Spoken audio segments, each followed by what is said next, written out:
तर थेट जातोय ही मुंबईच्या राजाची दृश्य आपण पाहतोय। मुंबईच्या राजाला निरोप देण्यासाठी मोठ्या संख्येनं गणेश भक्त या ठिकाणी आता जमल्याचं पाहायला मिळतंय।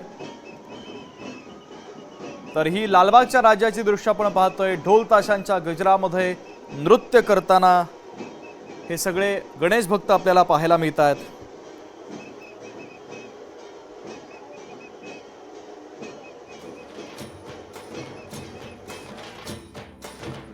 राज्यभरात गणपती बाप्पांच्या निरोपाच्या विसर्जनाच्या मिरवणुकींचा हा उत्साह पाहायला मिळतोय।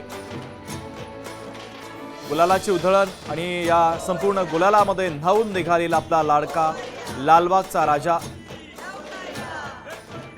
दुसरी दृश्य आपण पाहतोय।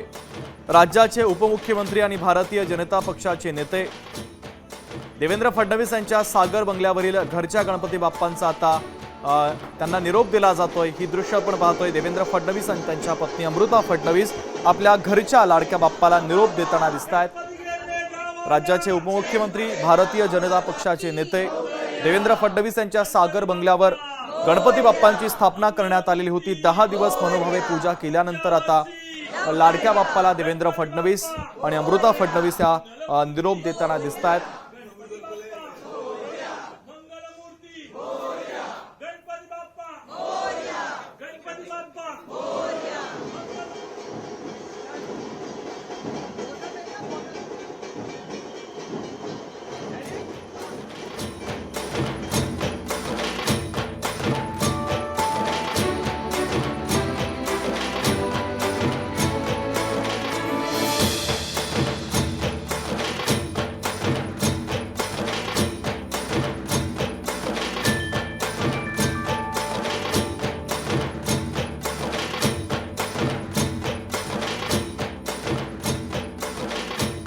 मोर्या मोर्या मोर्या लवकर या। तर सुशील कुमार यांच्या घरच्या गणपती बाप्पांचं विसर्जन देखील आपण पाहतोय। एकीकडे लालबागच्या राजाची दृश्य आणि दुसरीकडे सोलापूरमध्ये माजी केंद्रीय गृहमंत्री सुशील कुमार शिंदे आणि खासदार प्रणिती शिंदे यांच्या घरच्या बाप्पांचं भक्तिपूर्ण वातावरणामध्ये विसर्जन केलं जातंय। बाप्पाला निरोप दिला जातोय। 10 दिवस सुशील कुमार शिंदे यांच्या गणेशोत्सवासाठी राजकीय नेत्यांनी हजेरी लावलेली होती। प्रणिती शिंदे आणि शिखर पहारिया यांच्या उपस्थितीमध्ये बाप्पाला निरोप देण्यात आला असून यावेळेस शिंदे कुटुंबियांसह काँग्रेसचे कार्यकर्ते आणि पदाधिकारी मोठ्या संख्येने उपस्थित होते। हे दृश्य आपण पाहतोय। सुशील कुमार शिंदे प्रणिती शिंदे यांच्या घरच्या गणपती बाप्पांचं विसर्जन।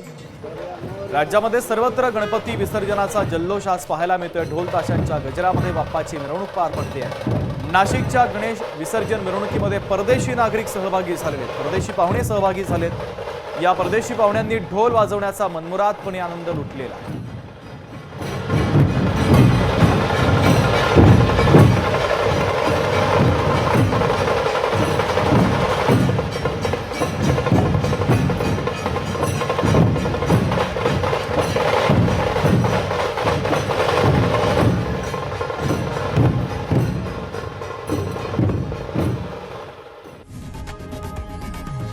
लोकशाही मराठी ऐका, पहा, जागरूक रहा।